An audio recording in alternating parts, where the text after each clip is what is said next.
You are listening to Leaders and Legends, a podcast featuring some of Indiana's most fascinating men and women whose impact has shaped our state, our communities, and us.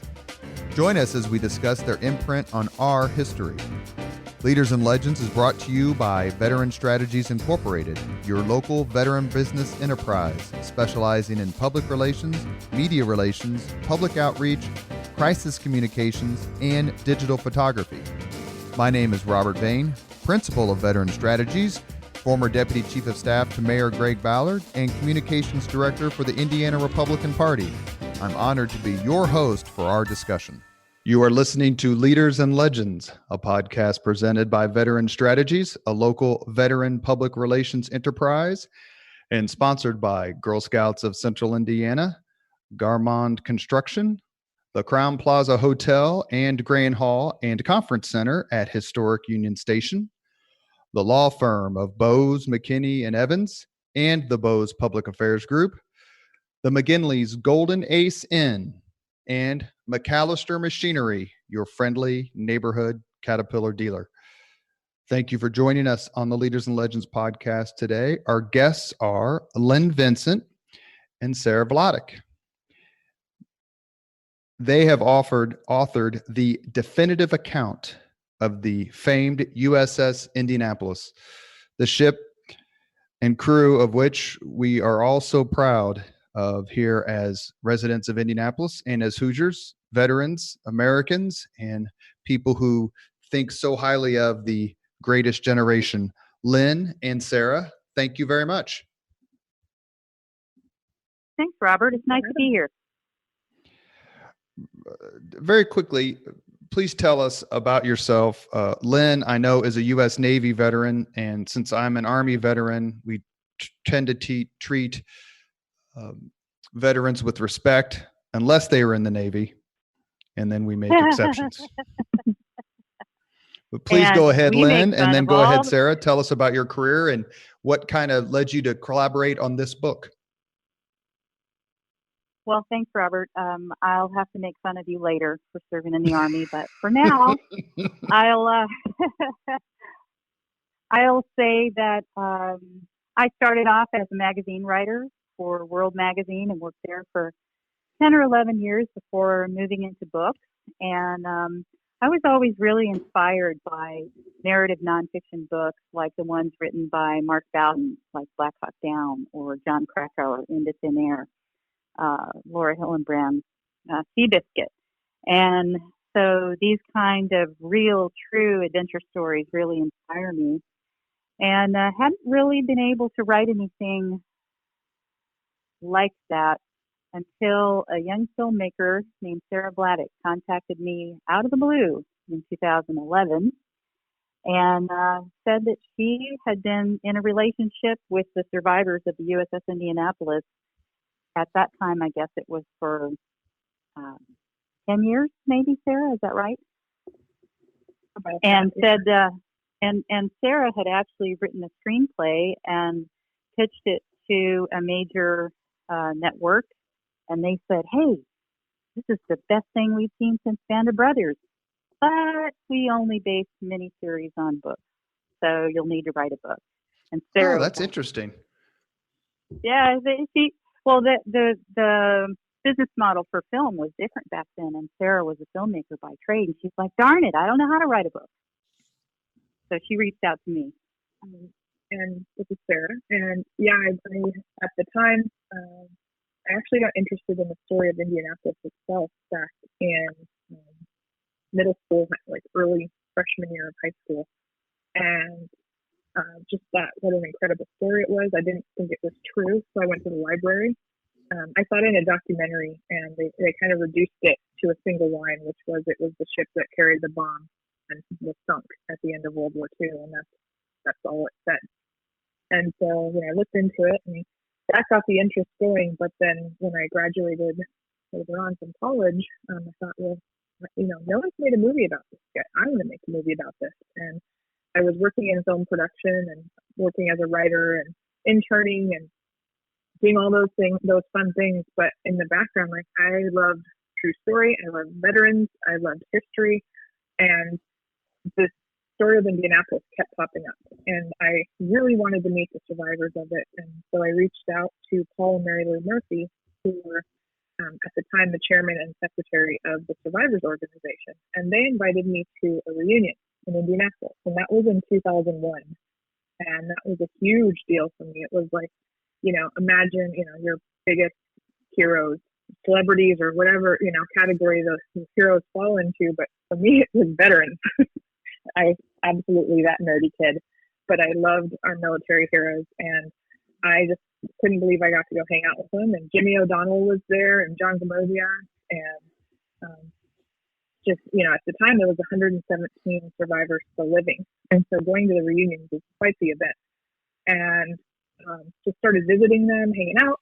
And next thing I know, Mary Lou and Paul and several of the guys sat me down at a fabulous Denny's in Las Vegas and said that they wanted me to be their storyteller.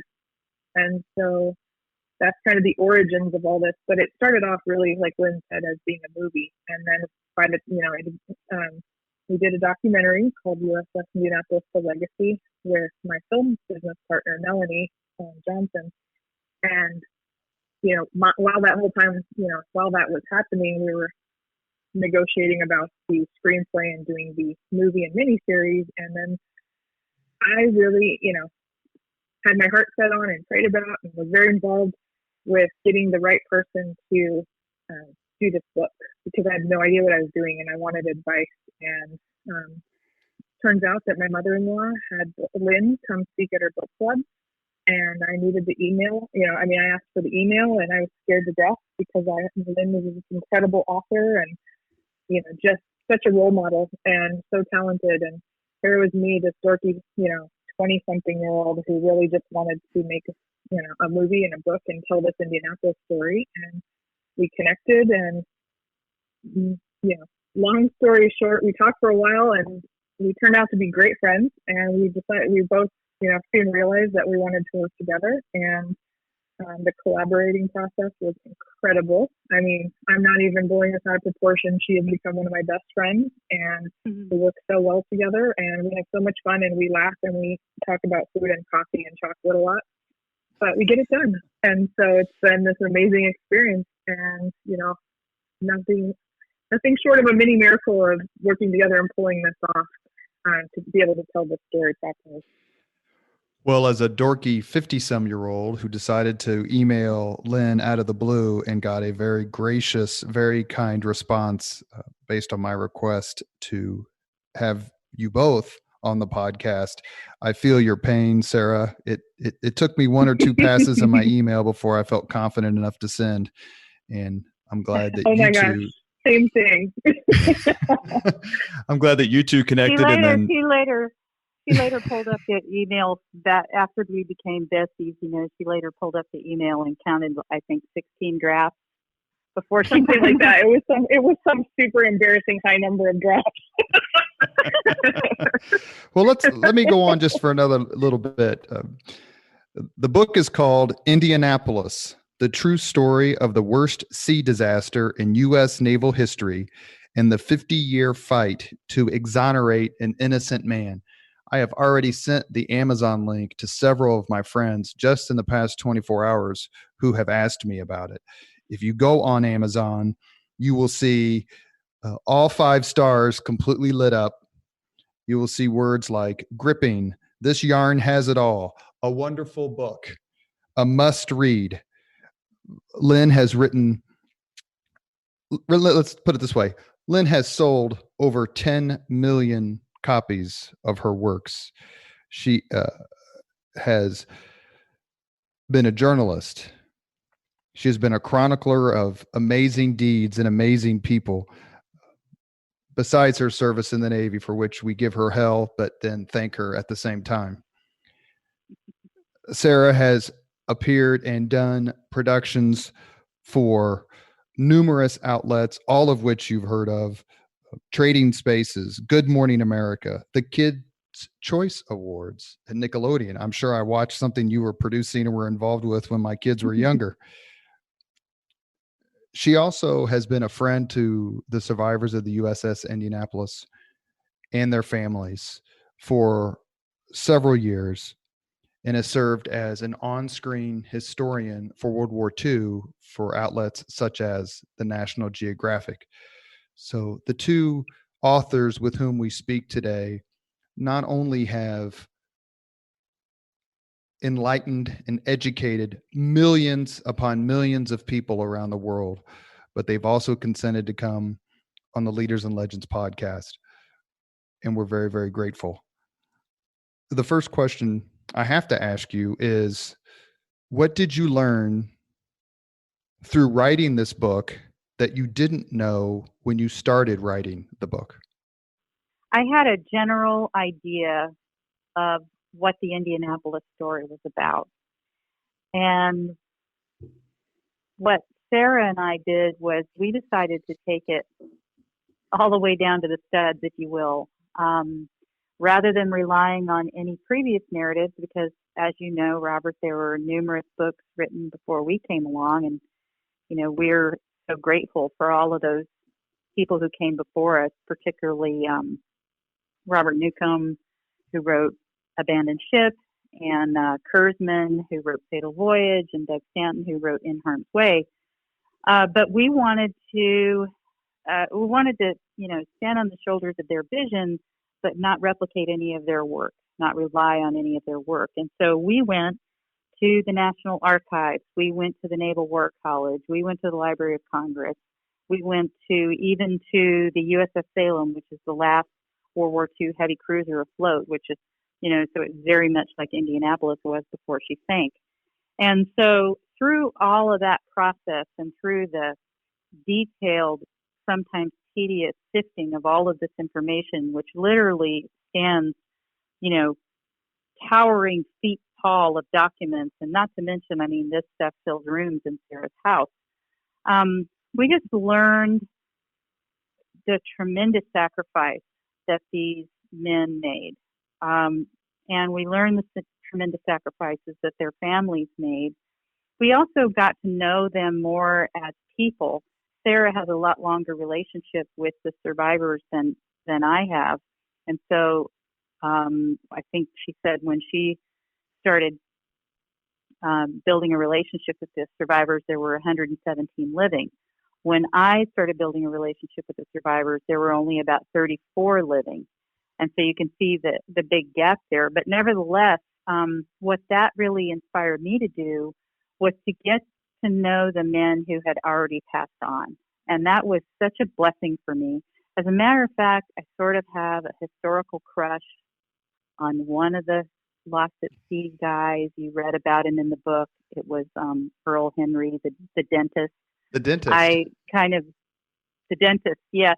And I think I sort of fell in love with him because his living son, passed on to us 160 pages of love letters that Earl had written to his wife. And I just, they were just wonderful. And so I think one of the things that I learned is how much I enjoyed getting to know these people who weren't even with us anymore. That was a really profound experience for me.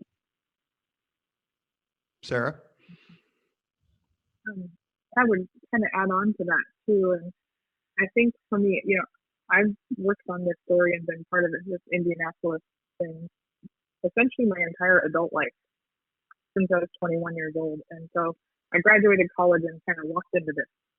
And I have such a profound respect for all veterans, just especially with the World War II generation and what they did and what their wives did at home and what people did at home for the country. And, I don't think I understood that fully until I got to know the guys and their families, and to, be able to kind of have a small peek into what their lives were like in in the 40s, and then all the way since then, and the ups and downs and what they've survived through, and the friendships that they formed, and despite all odds, came out with a positive outlook, and just how they face things. I think that taught me more than anything.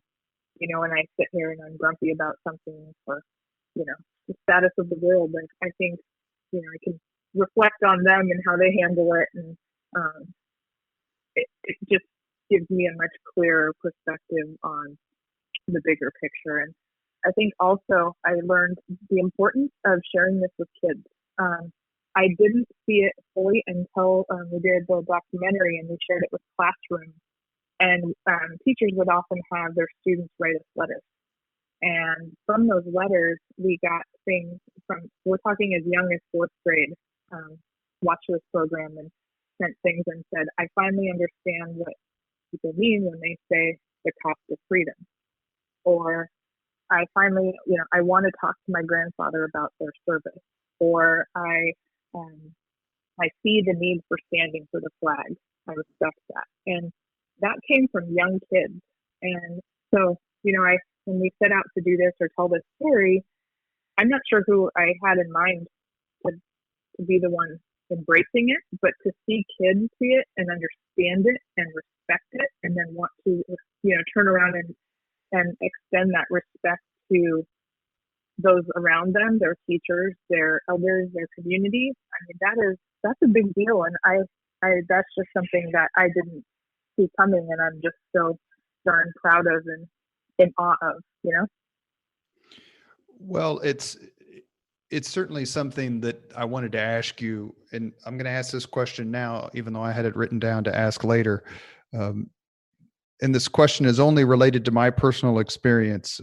When I was interviewing Sammy Davis for the podcast, I could barely keep it together just for his sacrifice and all that he did. And one of our sponsors is McAllister Machinery, and the chairman of McAllister Machinery, P.E. McAllister, who was a supporter of the USS Indianapolis group, recently passed last October at the age of 101. He was involved in World War II, in North Africa especially. I can barely say his name or the sponsorship name without choking and tearing up. So the question I wanted to ask both of you before we move on is, how often did that happen to you, where the emotion of looking a survivor in the eye or reading about what happened and reading about the fellows who didn't make it, and unfortunately the ultimate decision of Captain McVeigh to take his own life, how often did the emotions of what happened, of what you read and what you were working on, just overcome you? Sara? Still to this day, all the time. And it catches me off guard. I think I've heard it all or read it all or seen it all, but during the interview process was really where it got me the most, because, I'm sitting in their living rooms oftentimes. And, I did interviews with 107, I believe, of the survivors and rescue crew and family members. And we would be, the whole goal of it was to sit down and have a conversation, and the camera just happens to be rolling. So it's not a traditional interview per se, but by the time we were done, almost on every single occasion, the guys are crying, I'm crying, the camera guy is crying, we're all just a hot mess. And it happened 107 times, and it happens even when I see clips of the interview. There's just parts of it that choke me up. And I know Lynn will probably share this story too, but we show when we're speaking and we share the story, we usually start with a trailer. We have a 2-minute video clip. And there's a part where one of the survivors talks about the first time they saw an airplane and realized that it saw them too. Because many planes had passed over. And Edgar Harrell talks about when the plane dipped his wing and they dove down, and the guys realized someone finally knew they were there. And he gets, his voice is a little rattly in emotion, and still saying that 1,000 times. And I have probably actually seen it 1,000 times because I edited it. I still get emotional with that moment. So and then knowing these guys and having a personal relationship and seeing the emotions that they still face every single day when they reflect upon this event, like, you can't help. If you're a human being, you can't help but be moved by that every time. Just seeing the guys, seeing the look in their eyes. And so I'd say that'll probably never go away. Lynn? That's what I was going to talk about, Ed Carroll. What Sara did was she put together a book trailer, and it's about 2 minutes long, and it's just like this mini encapsulated version of the whole Indianapolis story. And when it gets to the point in the story where Edgar Harrell, who was a Marine, one of the 9 surviving Marines who were on the Indianapolis crew, he talks about when Chuck Gwynn's plane passes overhead, and he says, we started to wave our arms, we started to splash, we started to yell, we started to pray, and seemingly just when, if he'd have gone any further, he would have passed us by. He didn't. You know what he did? He made a dive. And that's almost an exact quote. And I've seen it so many times. And every time I see it, I choke up and I tear up, which is a real problem because we're watching this usually right before we go before an audience to give a talk. so I've gotten to where I kind of try to walk out of the room or turn away. I haven't seen it 1,000 times like Sara, but I've certainly seen it hundreds of times. And it's just this raw emotion. And really what Ed says, and Ed is still living, by the way, one of the, how many do we have now? 10, 11? 10. Mm-hmm. He lives down in Tennessee. But really that moment that he talks about where it seemed that if the pilot had gone any further, he would have passed him by, is emblematic of a lot of the moments that really caused me to be emotional in Indianapolis. And it's all those near misses, like I think of the ensign Brophy, where during the rescue, Adrian Marks, the pilot, also from Indiana, lands his plane in the water, and and Ensign Brophy says, "Oh my gosh, rescue! I'm saved!" And so he takes off swimming from this raft group to try to go climb on that PBY Catalina that just landed in the water after 4 nights and 5 days, and his strength gives out, and he slips below the water and drowns. It's those kind of near misses that really are the thing that get to me the most. You are listening to Leaders and Legends, a podcast presented by Veteran Strategies, a local veteran public relations enterprise, and sponsored by Girl Scouts of Central Indiana, Garmond Construction, the Crown Plaza Hotel and Grand Hall and Conference Center at Historic Union Station, the law firm of Bose, McKinney, and Evans, and the Bose Public Affairs Group, the McGinley's Golden Ace Inn, and the McGinleys and the O'Donnells have been friends for many, many, many Irish decades. And McAllister Machinery, your friendly neighborhood Caterpillar dealer. We are on with authors Lynn Vincent and Sara Vladic. They wrote an amazing book that you will not be able to put down. Don't believe me? Believe Kirkus Reviews. Believe Booklist. Believe USA Today. It's a New York Times bestseller, and it's called Indianapolis, the true story of the worst sea disaster in U.S. naval history and the 50-year fight to exonerate an innocent man. Thank you both for coming on. One thing I wanted to ask very quickly is, why the USS Indianapolis? There were plenty of ships, whether they were battleships or aircraft carriers, that were equally famous, equally celebrated, but yet you chose the Indianapolis. Is there a particular reason? I mean, obviously we know some of the reasons, but you could have chosen other ships. You chose this one. Why? I think the Indianapolis is little known as the icon that she was and is. There are so many people that know the Indianapolis story only as a sinking story or only as a shark story. But the truth of Indianapolis is that she was the Pacific fleet flagship. I mean, it was from her decks that Admiral Raymond Spruance really plotted out the path from Pearl Harbor to Japan, capturing all those islands in between, taking it in turns with Admiral Halsey, but really Spruance was the mastermind behind that. Also, in that way, she was the sort of the bookend to Pearl Harbor, the bookend to the USS Arizona, where Pearl Harbor was the beginning of the war.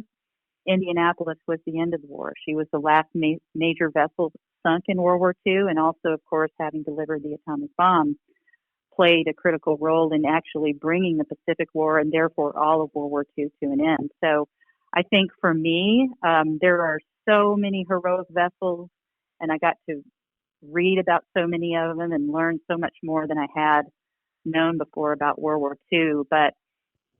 And I know I'm biased here, but, to me, she was just one of the most iconic ships ever.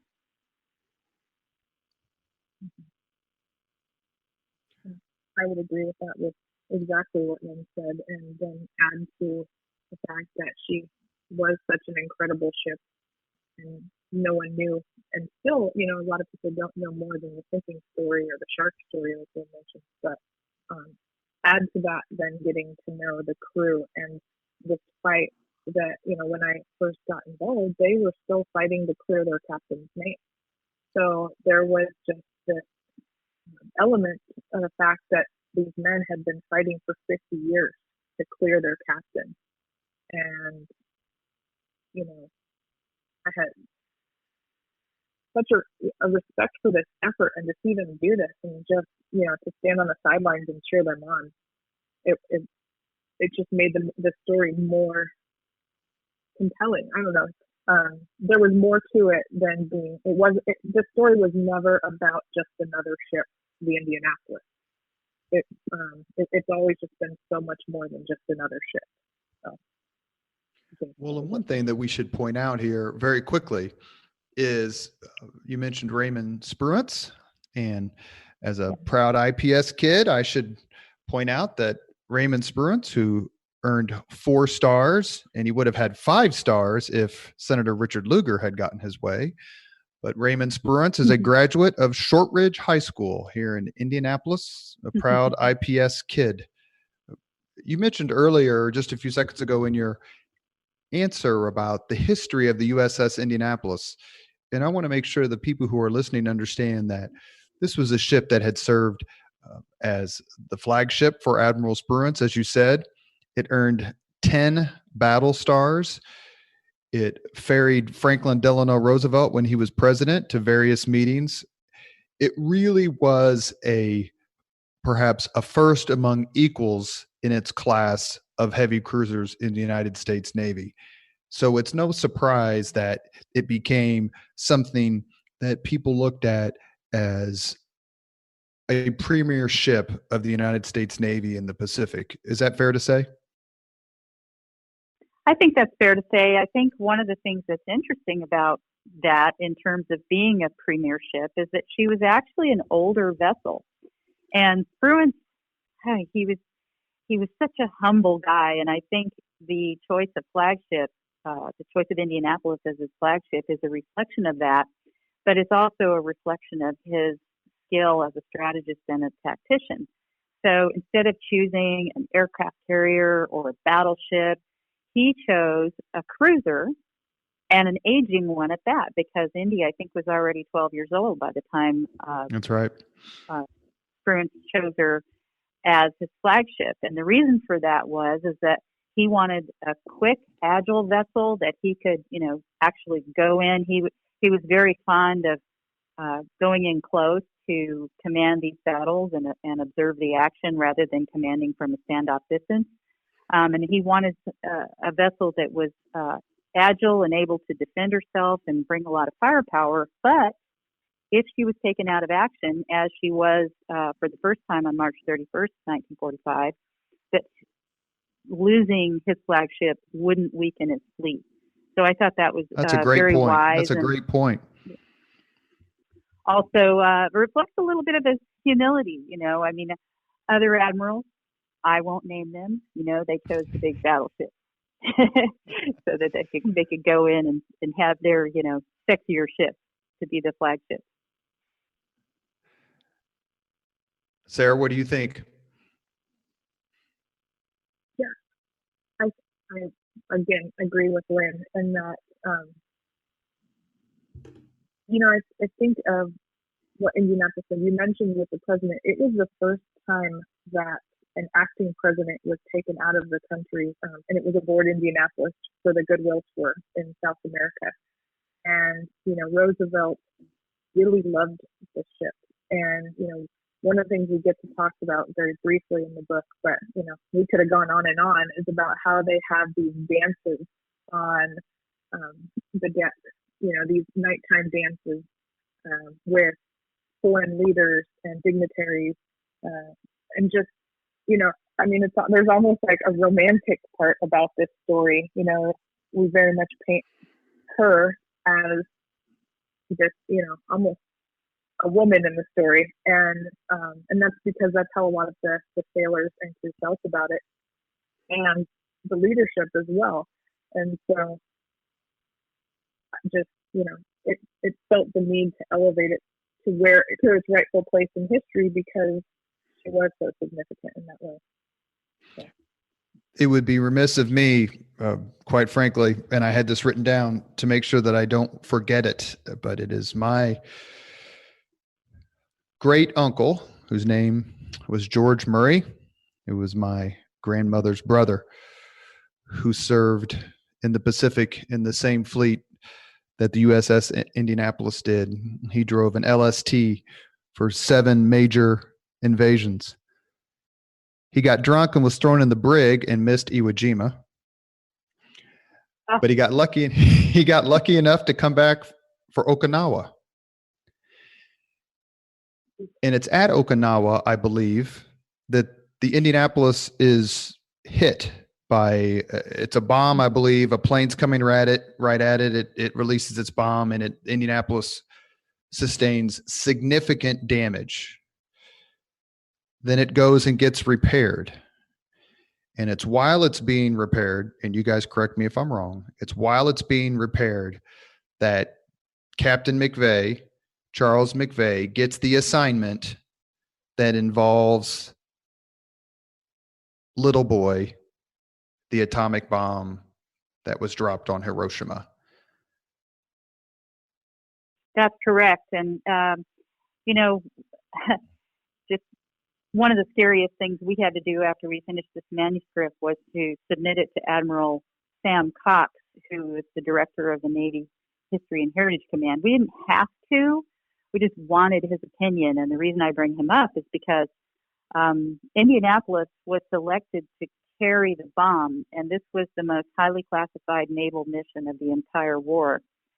And it is said that the reason that she was selected is because the USS Pensacola, who was also in dry dock, failed her sea trials.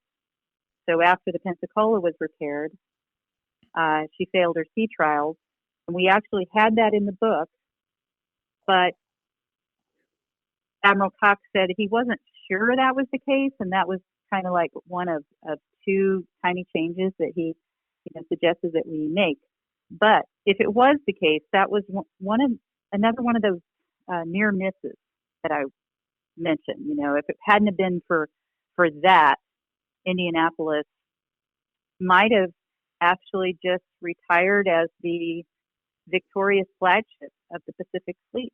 And after she came out of dry dock, her captain, McVeigh, would have sailed her down to San Diego, where I live, and they would have done the training, probably never gone to sea again, and history would be quite different. But that's not what happened. Captain McVeigh got called into Vice Admiral Purnell's office, and Purnell said, "We're sending you on this mission. We're having 2 undercover Army officers accompany a package. We're not going to tell you what the package is, but every day you take off this mission and taking this package to Tinian Island is a day off the war." And he got that message 2 days before they were to depart. So on July 16th, 1945, They cast off from Mare Island, went down to Hunter's Point. The Army rolled up in these trucks, and they brought this mysterious package aboard the ship. Actually, two mysterious packages. One was a great big crate, and they heaved that aboard using a crane and shoved it into the port hangar and put a Marine guard on it. The other package were two silver buckets that looked like old-fashioned ice cream buckets. And they carried those aboard by hand using a pole strung through eye bolts at the top of these two cans. And those cans were taken to the flag secretary's quarters and bolted to the deck. So what a lot of people don't know is that the crate actually contained unclassified materials and had all of these misleading quartermaster marks, Army quartermaster marks all over it that were specifically designed to divert attention from the two canisters that were in the flag secretary's office, in the flag secretary's quarters rather. And those two canisters, one of them contained the fissionable components of Little Boy, the world's first atomic bomb, with the fusing and the casing removed. And it's on July 16th, 1945, that the atomic device was detonated for the first time, the test near Alamogordo at White Sands Missile Range. I was fortunate enough to be stationed there when I was in the military and to go up to what's called Trinity Site to see it and read the history of it. And Samuel Morse famously said when he invented the telegraph, "What hath God wrought?" Well, I can only imagine what the scientists and military personnel at Trinity Site felt, even though some of them wrote it down, specifically J. Robert Oppenheimer, who wrote, "I am become death, the destroyer of worlds." What was being unleashed by this new power was unfathomable, and its importance on the USS Indianapolis, I'm sure, was equally unfathomable. And it's funny to, and Sara, you could talk to this, it's funny to listen to the scuttlebutt, the guesses among the crewmen on the Indianapolis as to what's in these secret containers. Oh yeah, that's one of the parts of the story that really makes me understand the age of most of the sailors that are aboard. I think a lot of times we picture them being older and more mature, but these were teenagers for the most part. A good part of the crew was between the ages of 16 and 20. And so, when this big mysterious crate comes aboard the ship and they're putting it on the deck, and, now it has a Marine guard, and the Marines don't even know what they're guarding. They just know that they have to be on watch 24/7. And so, what do the young men do? Well, they decide to start taking bets. And, they, and, you think they're pulling your leg, and they said, no, we legitimately bet on things. And, people thought it was everything from Rita Hayworth's underwear for a USO show to scented toilet paper for Douglas MacArthur. There were some realistic things. People thought maybe it was a bunch of maps for the invasion of Japan and whatnot. But, more of the guesses were ridiculous, like a new car for MacArthur or the toilet paper, that kind of thing. And so, needless to say, none of them guessed even close. They deliver the material, for lack of a better term, to the island of Tinian, and that's where the bomb is put together and eventually dropped over Hiroshima in August of 45. But then from Tinian, they're going to, I believe, the Philippines is their next stop. Is that correct? They go to the Philippines, Leyte, Philippines, via Guam. And Guam is where things start to go wrong. Guam is where McVeigh meets with Admiral Fruins, and Admiral Fruins says, I don't need you for the flagship right now. Why don't you go over to Leyte and get that refresher training that you were supposed to get in San Diego? Because one of the things a lot of people don't know is that when they were at Mare Island under repair from the kamikaze attack, a third of the crew turned over. So you have new sailors and new officers, some many of whom had been civilians just 3 months before. So typically what would have happened is they would have gone from Mare Island to San Diego and trained up all these sailors and officers, and then they would have gone to sea. So Spruan says, hey, go over and get that training. And so Captain McVeigh goes to get his routing brief at the routing office in Guam. And also he goes to see an old friend of his, a Commodore. And at both of those places, he is assured, for different reasons, that the Philippine Sea is safe. And what Indianapolis is routed to do is to make almost a straight westbound shot from Guam to Leyte, Philippines, on a route known as Route Petty. And the Commodore tells him, the Japanese are on their last legs. There's nothing to worry about. Those are his exact words. The Japanese are on their last legs. There's nothing to worry about. And then at the routing office, he is assigned a speed of advance that is not sufficient to outrun submarines. And so that buttresses Captain McVeigh's opinion that there is indeed nothing to worry about. Otherwise, why would they give him such a slow speed? And then the third thing that happens is that they don't assign Indianapolis an escort. One of the little-known programs in World War II was the escort program, which was this escort duty was undertaken by destroyers and a ship that's actually called a DE, or a destroyer escort. So a ship like a cruiser did not have underwater sound gear.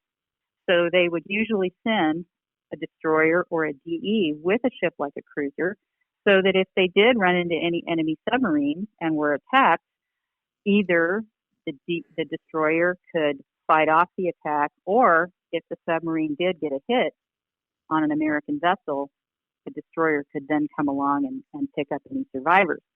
But at Guam, Captain McVeigh was told, you don't need a destroyer.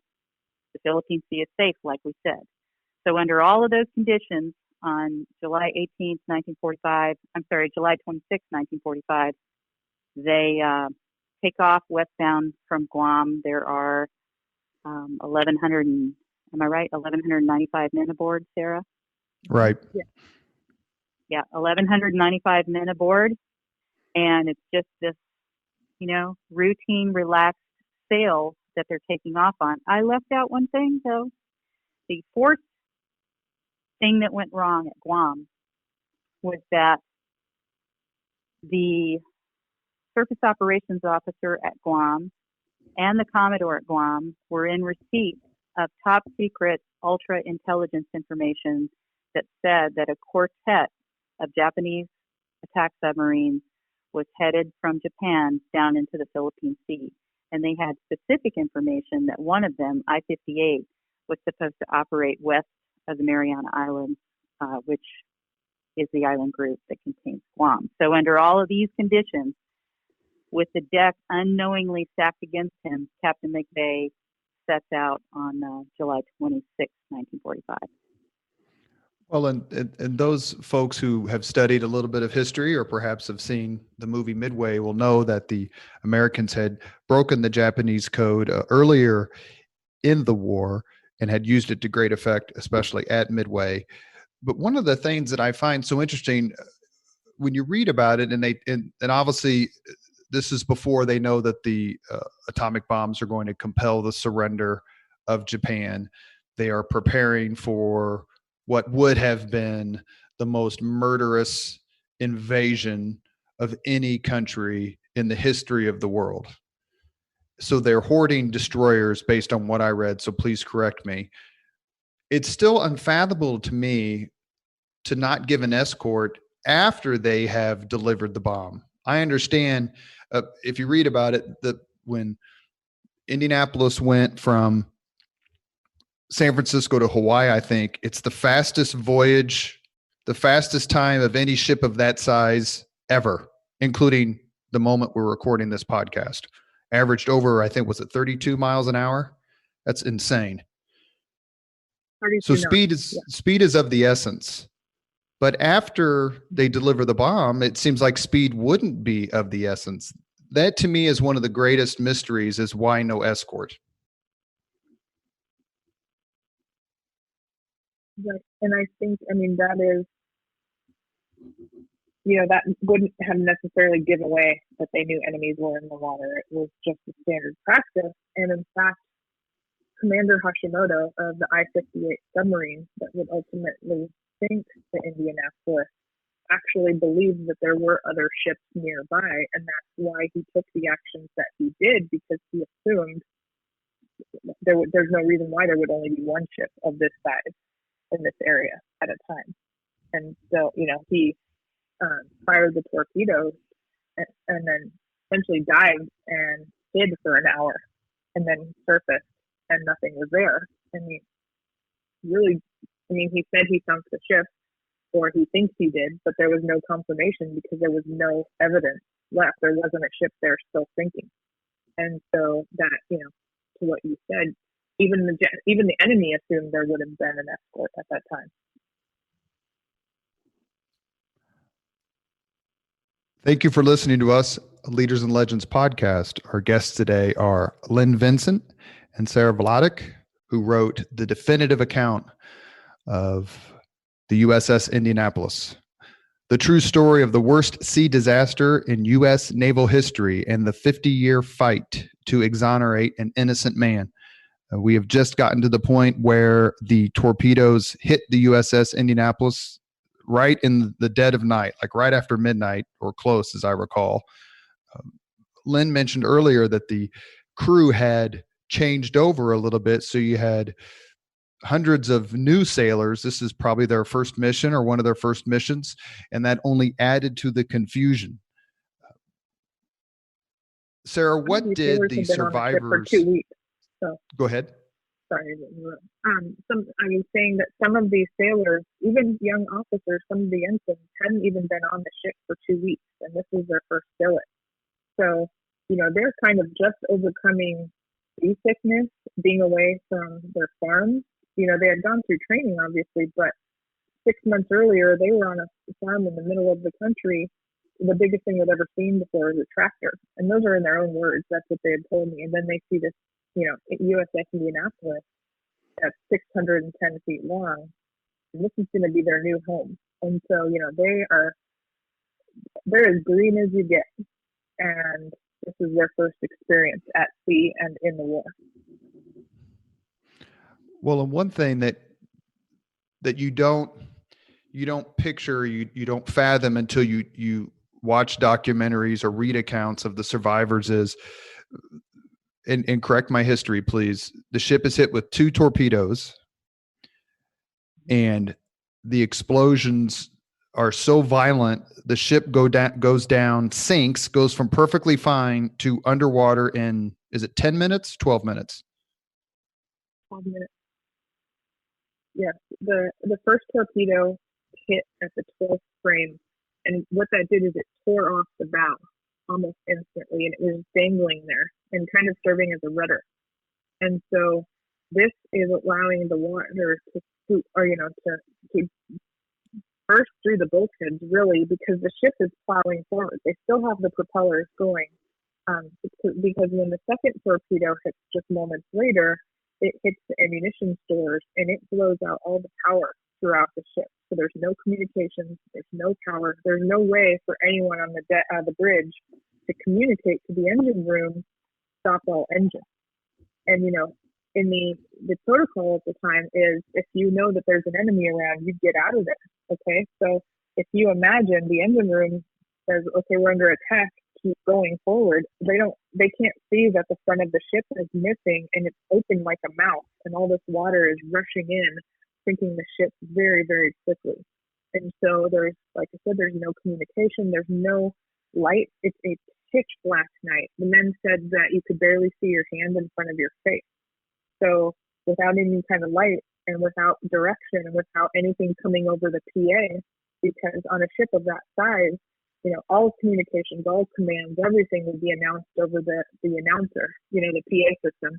Well, they didn't have that. So they're waiting for commands on what to do that would never come. They couldn't even hear when, about 6 minutes in, when the ship had nearly a 90-degree lift, meaning tilting to the starboard side, that McVeigh gave the orders to abandon ship. And that had to be carried out man to man. yelling because there was no announcing system available for them to inform the ship.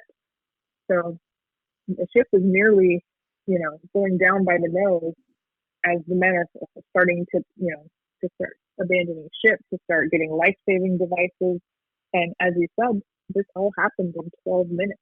So this is just after midnight. The men had just lain down, started going to bed for the night. Half of them are in nothing or, maybe skivvies because it's very, very hot in the Pacific in the summer. And so they're sleeping, they're laying on the deck all over. And 12 minutes later, they're swimming in the middle of the Pacific Ocean in pitch black night, wondering what the heck just happened. They have no idea. They didn't see it coming, and it happened so fast, they weren't even able to get out proper communication without power. They weren't be able to communicate with each other. Most of them just realized they're swimming, and some of them were even alone. There were a few groups that were spread out from the time the started abandoning the ship to the time the ship sank 12 minutes later. The men had traveled about a mile, and so if people started abandoning ship right away, they were spread out over this mile to begin with, not knowing how many survivors there were. And some groups, they thought they were the only survivors with, like Captain McVeigh, for example, ended up having a raft. He was one of the very few that had rafts. And out of the 1,195 men, only about 30 men got on a raft. So McVeigh and the 9 men that happened to get on the raft, they thought they were the only survivors. So imagine that feeling in the middle of this vast Pacific Ocean with the closest land being 280 miles away. And there you are, floating, and you have no idea if anyone's coming for you. Well, and the other you thing... would think... Go ahead, Lynn. Weigh in. I was just going to say, and after that initial shock, what's interesting is that when the sun came up the next day, there was a lot of optimism because they said, oh, we're supposed to report for gunnery practice in Leyte, Philippines tomorrow, the 30th of July, 1945. And when we don't show up, they'll send rescue. So there was actually a lot of optimism. There had been, we estimate, about 100 men who perished during that first night because Sara mentioned it was midnight on the 30th of July. And so they, paddled through the night, whether they had life jackets on or just a few who had rafts. Some men had nothing at all, and they were just swimming all those hours until they could find somebody to latch onto or climb onto maybe a floater net. But when the sun came up, it was a beautiful day, and some of the people who either served as orderlies for the captain or they were part of the gun crew, they said, hey, we think a distress signal got off, and when they miss us, they'll come and find us. And so it was interesting to read about that optimism, to hear about that optimism from the men. But then things kind of turned south. First of all, one of the things that happened as the ship was going down is that the new engineering officer decided to dump fuel oil into the water. And the reason that he did this was because he was trying to shift ballast and correct the list as the ship was, going over to starboard. He was trying to make it go back over and keep the ship from sinking. Well, it didn't work, but what it did do was it just put this huge, thick layer of fuel oil onto the surface of the ocean so that every single man was covered in this thick black tar.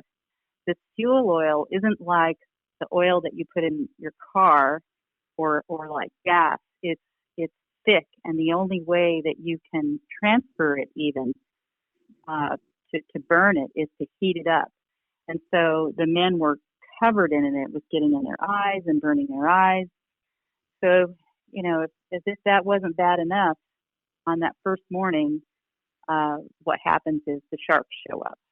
And that's, of course, one of the things that you hear about it every year when Spike TV runs Shark Week.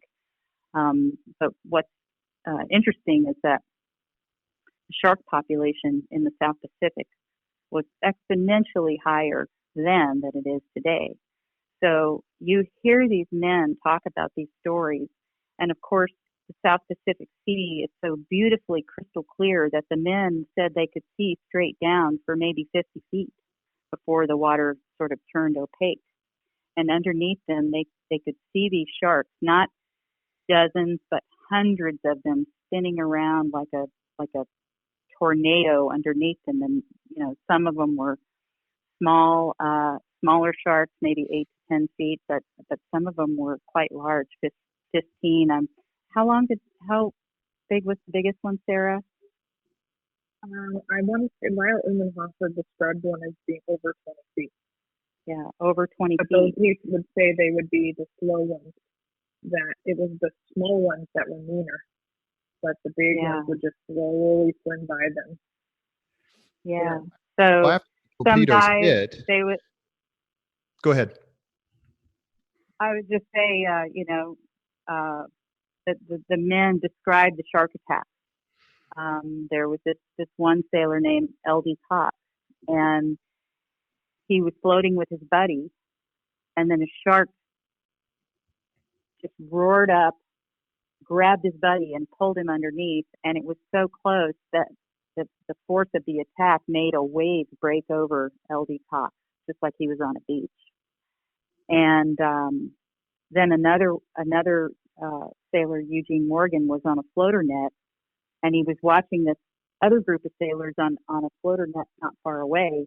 And he said all of a sudden about 10 sharks hit that floater net, and it was just fins and froth and chaos and screams, and then there was nothing. And so the men endured that day after day after day, 4 days of that in the water. Well, the other point I wanted to make was, and you guys have described it so incredibly well, is there was the oil. Not only that, there was the sun. So you're constantly being burned by the sun all day. You're also swimming about, bobbing about in salt water, which when they begin to get rescued, their skin starts to come off. People start to pull them out of the water onto the boats or to the airplanes or ships, and they're pulling the skin off these men because their skin is so corrupted. They're being burnt by the sun during the day. Then they get cold as hell at night because of the extreme temperature change. They also become somewhat delirious, and I'm sure the survivors talked about this, because they're thirsty as they can be, but all they have is salt water, and some men drink the salt water and some men don't. So it's not only the sharks, it's not only the broken bones and the burns and the cuts from the actual explosion. They're also scattered. It's not like they're all in one, little group like they're in a baseball dugout. They're scattered all over the place.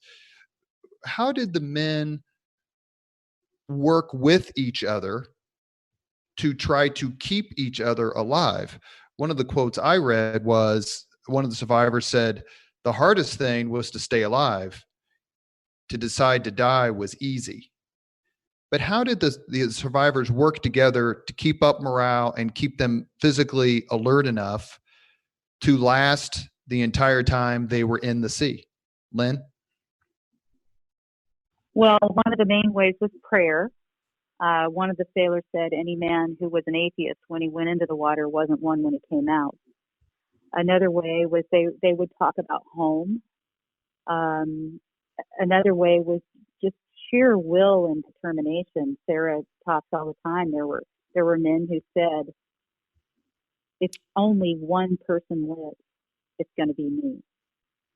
And so it was a combination of these kinds of things. And there were men who made great sacrifices to keep others alive. One of them was Captain Park, who was the commanding officer of the Marine contingent on the Indianapolis. He was with what's commonly known as the Haynes Floater Group, which was the largest group, and Dr. Haynes, the ship's doctor, was in that group, as was Melvin Modisher, his assistant, the junior physician on Indianapolis, and so was Captain Park. And so this was a group of 400 men, and most of them had life jackets. Some of them had nothing. And so Captain Park organized them into a big group, and he would swim from sailor to sailor, encouraging them. And many times he would give up a life jacket to a man who didn't have one. And then, the sailors were dying, so new life jackets became available. So he'd get another life jacket, and then he would give that to somebody else. And he did this for 3 solid days until finally he just exhausted himself in the service of others.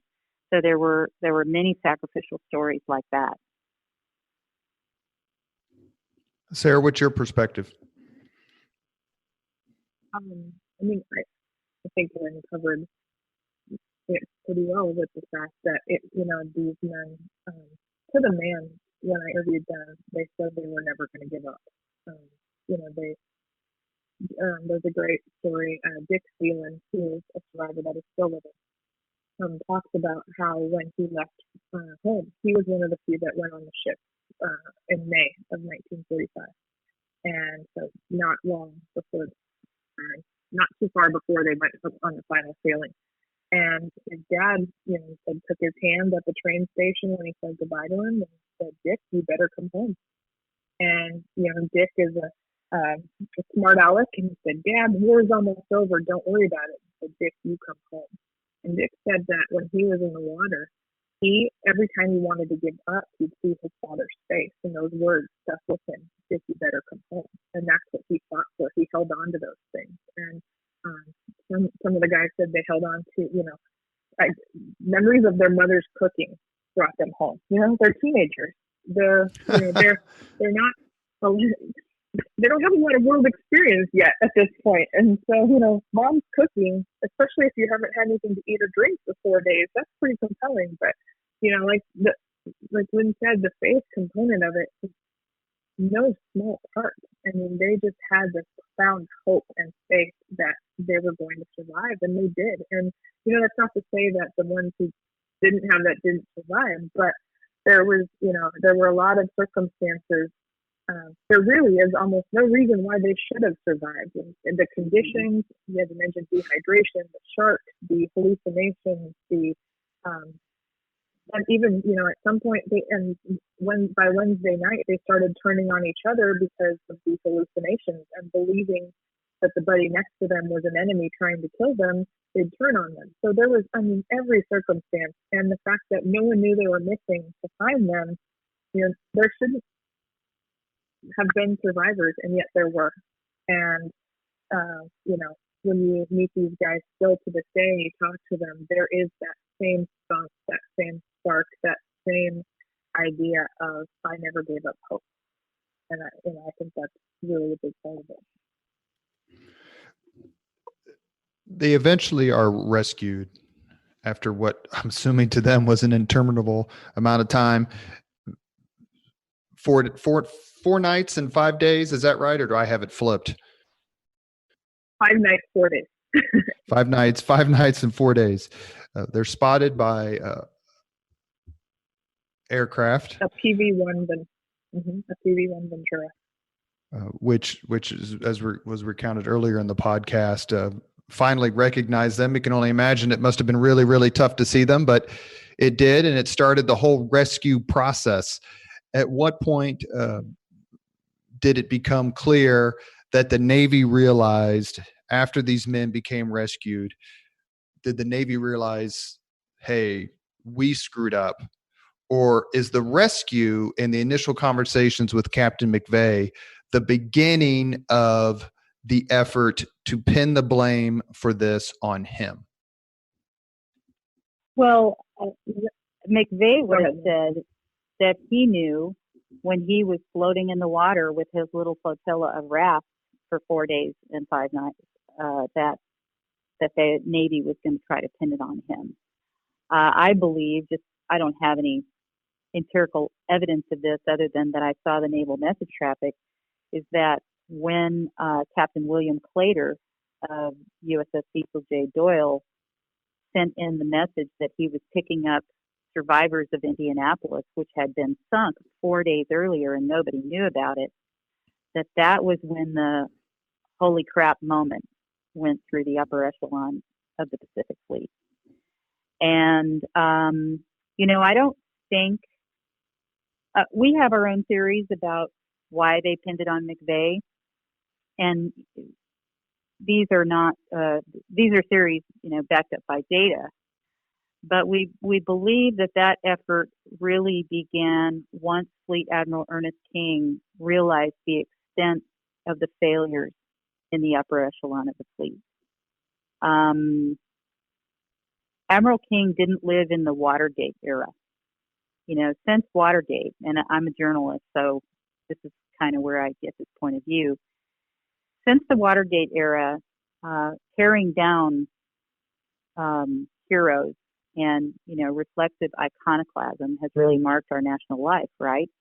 Prior to Watergate, we held our military leaders in high esteem. We held our government leaders in high esteem. And military leaders held each other in high esteem. And our research showed that there were a lot of admirals who should have been held accountable for the sinking of Indianapolis before Captain McVeigh ever got a look. And we believe at the end of the day, after a really thorough investigation, that's why Admiral King realized that. And he didn't want to parade those heroes of the World War II Pacific in open court in front of an adoring public. Instead, it was easiest just to pin the blame at the lowest level. And for those of you who don't know, we're referring to Ernest King, who was Chief of Naval Operations, 5-star Fleet Admiral, who had a run-in, I believe, with Captain McVeigh's father, who was also a career naval officer.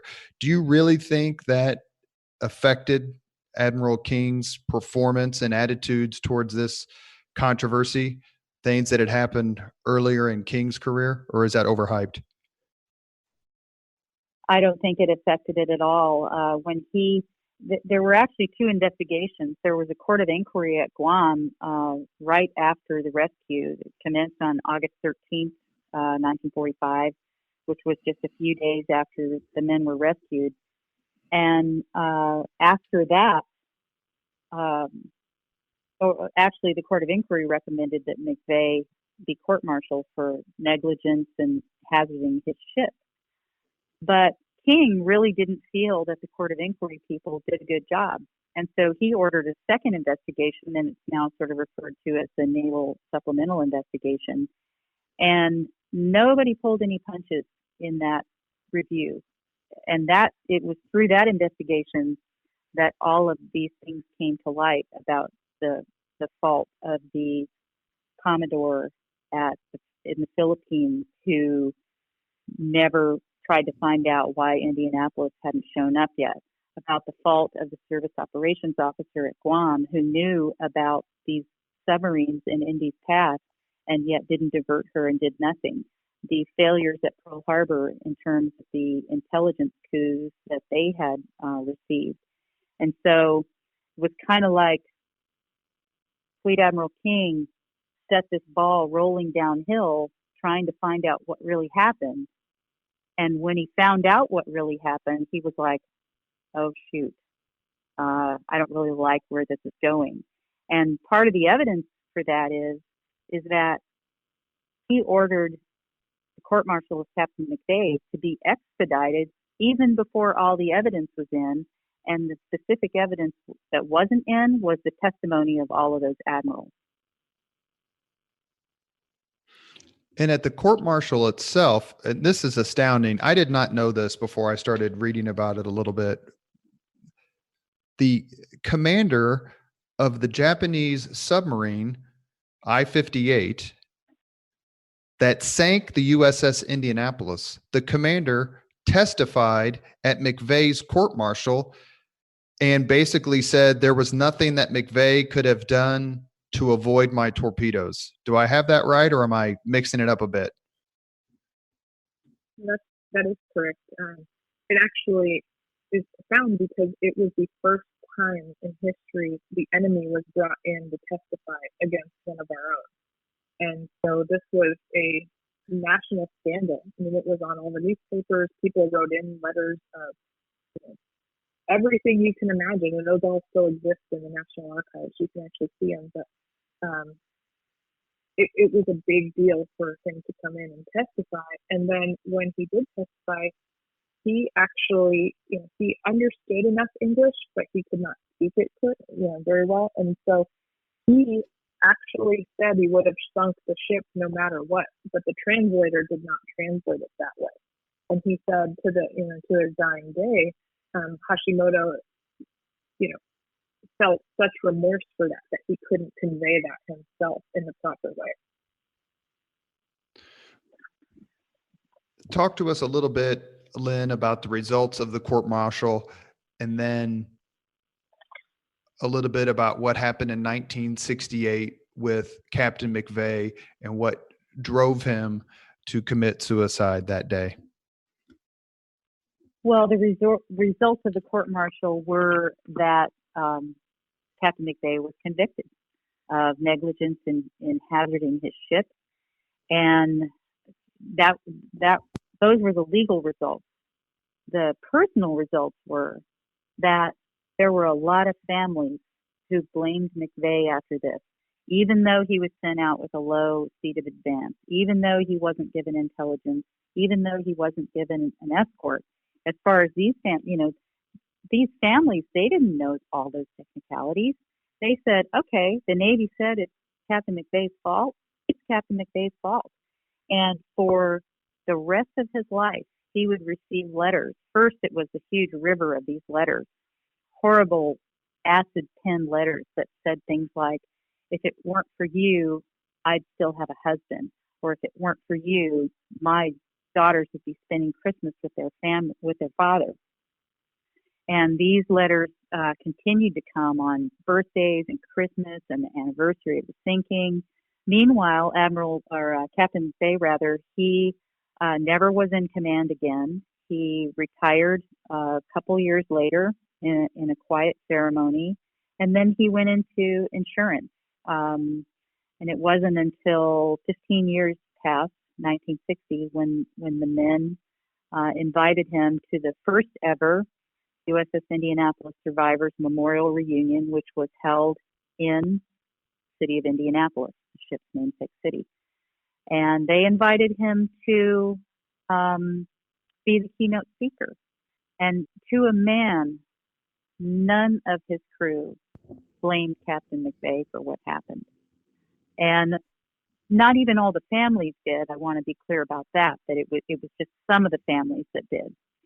And so it was a really moving moment, I think. He was very nervous about going to that reunion. And he flew in and landed at the airport, and not really knowing how the men were going to receive him. And I can barely tell this without getting choked up. But, in those days, they didn't have jetways like we have now, where you walk sort of right into a hallway and up into the terminal. They had the loading stairs, and they would, climb down the loading stairs and walk across the tarmac. So he gets to the top of the loading stairs, and he sees these two lines of people, almost like a gauntlet. And it's 25 carloads of men and their families, survivors and their families, that have come to the airport to greet him. Sorry, I get choked up. And when he gets to the bottom of the ladder, somebody yells, "Attention on deck." And all of those men, who some of them are, young boys who've now become young men, and some of them are young men who've passed into middle age, they all snap to attention. And he walks across that ramp, and they all begin to cheer. So that's a really special moment. And the reunion was very special. It was the first time that many of them had seen each other, or even, to be honest, talked about what happened to them, because most of these men never told anybody about those days in the water. And Sara, I'll let you pick up from here. What it's really cool about this part of the story, is the fact that the wives, and many of them are, married by now, and they talk about this was the first time they were able to share with anyone anyone who understood what they had gone through, to share these stories. And this was their first way to handle this PTSD that was never yet, had not yet been diagnosed. And so they got together. They said they stayed up all night, every night, and partied. And this was at the Hotel Severin. What I wouldn't give to be a fly on the wall at that party. And in fact, actually, the reporter, I have to look up his name, but the reporter who covered that is actually still living in Indianapolis. And he, should there be a reunion this year, he is planning on attending. And we'll have to find out who that reporter is. That's absolutely, we need to do that. I have his name. I just don't know it off the top of my head, but I can send that over to you. But he covered this event, and like I said, it's at the Hotel Severin. And I was speaking with survivor Dick Thielen this morning, and he showed me a picture of all of them gathering at Victory Park to take the picture. And there was over 200 survivors there. And just what a reunion it was. And so, Dick still chuckles about it and how they all remain friends. And in fact, the pilot, Chuck Gwynn, who was the one who spotted them in the water, became very good friends with many of them. And Dick was telling me how he and another survivor who were still living by the name of Harold Bray and Chuck Gwynn would all go on camping trips and cruises together after the war. And I was like, you went on a boat again? I don't know how to go on a boat again. I would have Jerry to, LaFollette. Yeah, Jerry. I would have to put myself, I was born in 1967. So I remember seeing the movie in the theater, like I think every other living person, but it's 1975 and the movie is Jaws. Mm-hmm. And I didn't really understand what was being said. I just remember going, ooh, cool, an Indianapolis reference. There weren't that many back then. Indianapolis wasn't the city then that it is now, a Super Bowl hosting city. But I do remember asking my dad, now both my parents were in the Marine Corps and they were history buffs. And I remember kind of asking them later about what does that mean? And they didn't even really know. What was the impact of Quint's speech about the USS Indianapolis?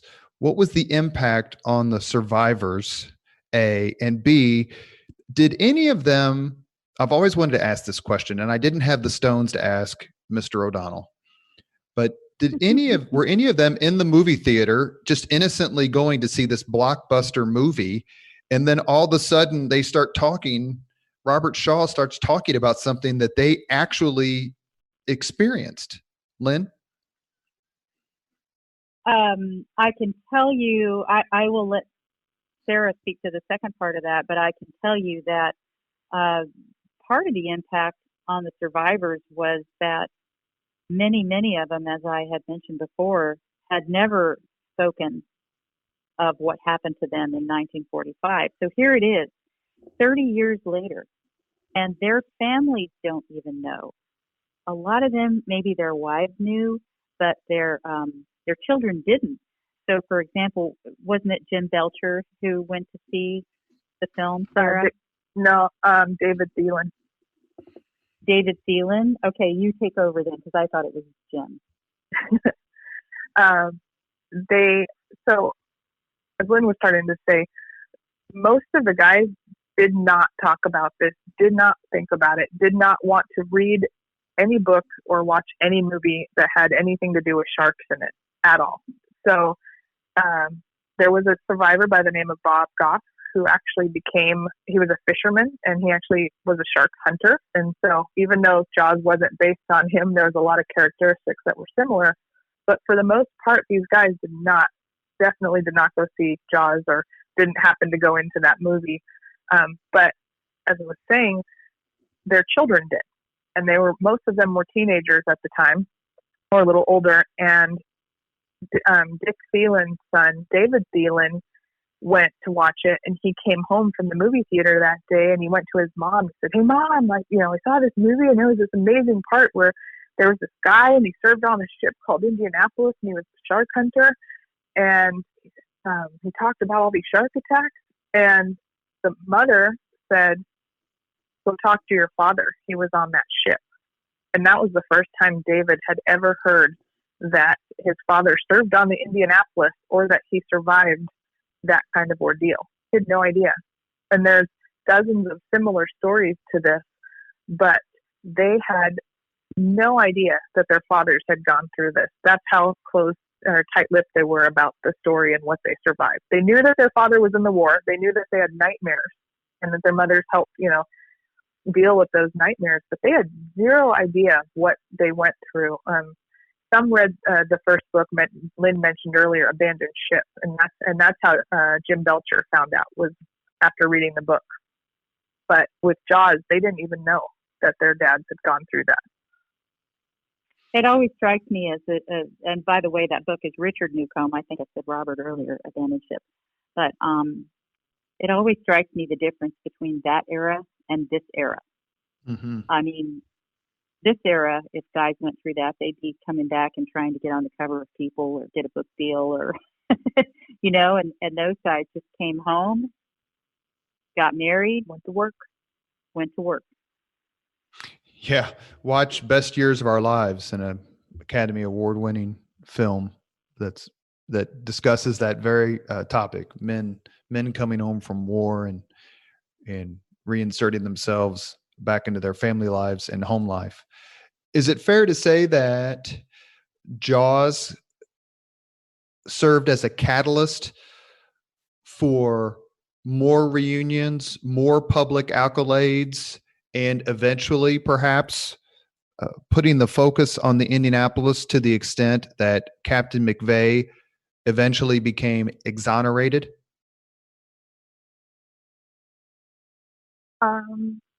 I would say that Jaws was really the first time that the story was brought to national attention.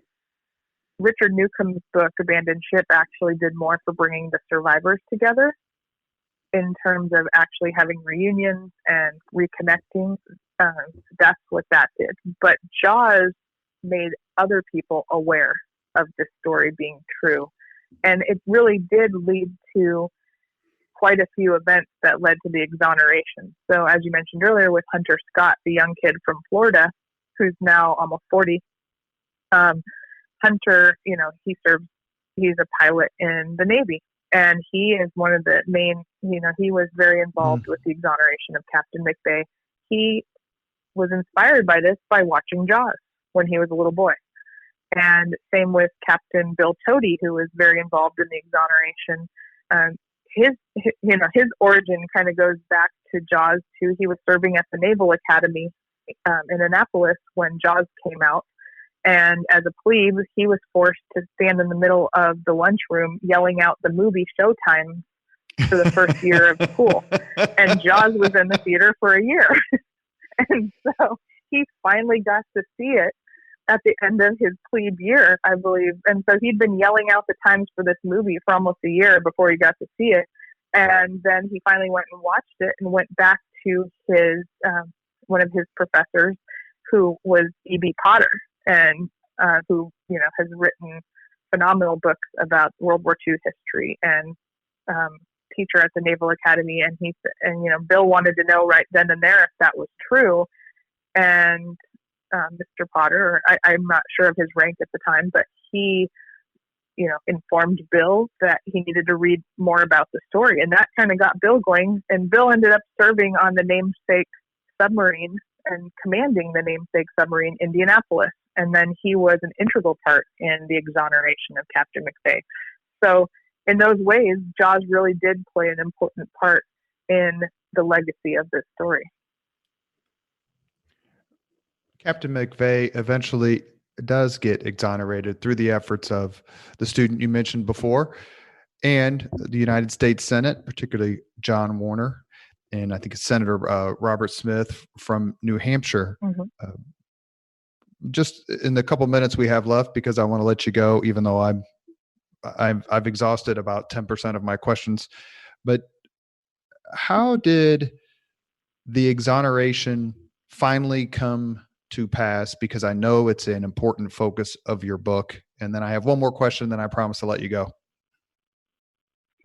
The way the exoneration came to pass, it was, Hunter Scott, this young boy, he actually started with a history fair project, and he won his local history fair, and then Congressman Joe Scarborough, who is now Morning Joe on MSNBC, he was the Florida congressman at the time. He put Hunter's project on display in his office in Florida, and eventually they approached Senator Bob Smith from New Hampshire, as you mentioned, and said, "Hey, let's try to get some exoneration language through the Senate and the Congress to get McVeigh exonerated." The reason they got to that in the first place is that the survivors and the survivors organization had long been fighting to exonerate McVeigh, but every time they would try to get the ball in the end zone, they couldn't make it happen. The Navy would say, "Nope, the court-martial is legally sound, and he is going to stay convicted as far as we're concerned." And so finally, when Senator Smith got involved, he and his staff did their own research, and they came around to see Hunter's point of view, and Hunter was working with the survivors as well. And so finally, in September of 1999, Bob Smith convinced Senator John Warner of the Senate Armed Services Committee to try to, to hold a hearing. And so they had a hearing, and a whole bunch of survivors came to the hearing, and Captain Bill Cody came to the hearing, and Hunter, at the age of 14 by then, actually testified at the hearing. And the hearing went well from the survivors' point of view, but Senator Warner would not advance it to the floor for a vote. And he dug in his heels for several months until finally he got a letter from a very unexpected source. And that unexpected source was Commander Mochitsura Hashimoto, the Japanese sub-skipper who sank Indianapolis. And Bob Smith told me that when Warner got that letter, he was just flabbergasted. And he called Smith down to his office and said, "Look at this. Can you believe this?" And here is this Japanese skipper, who by then was a Shinto priest in Kyoto, Japan, saying, "Look, this man needs to have this black mark removed from his record. Our two nations have forgiven each other, and it's time that you forgive this man." And so Warner allowed the vote, and the vote passed. And then Captain Cody entered that exoneration language into McVeigh's posthumous record, and that's how he was exonerated. And that was 2001. Sara, my last question to you is, before we wrap up quickly, when did the men on the USS Indianapolis finally solve the mystery of the mystery boxes and containers? When did they realize that, oh my God, the atomic bomb was aboard our ship? So the men were in the hospital in Guam by then. This was on August 6th that announcement came over the loudspeaker. Some of the guys said they were in chow line or at lunch line.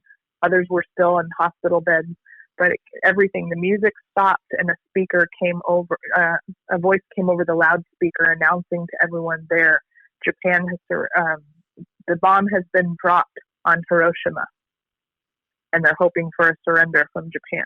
Of course, it took another bomb in order to do that, but that news spread very quickly through Guam, and it was the nurses there who actually had been given the information to tell the survivors that they were the ones that transported that material that allowed the Tibet and the Enola Gay to drop that bomb on August 6th. So they found out while they were in the hospital that they were responsible. And what's also interesting is that the men, Furman and Nolan, who were the two Army officers who went aboard Indianapolis to transport the material, they had become friends with many of the men during that journey. And so they stopped into the hospital, and were very saddened to find that many of the men they'd grown close to, like Casey Moore and many of the officers, because most of the officers were killed in the sinking. And so they were very saddened to find out that these men that they'd grown close to had passed away. But they were there and got to speak to the men that survived, and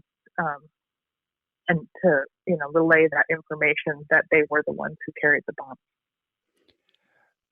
We want to dedicate this podcast to two proud Navy men, both of whom I have had the privilege to know and shake their hands.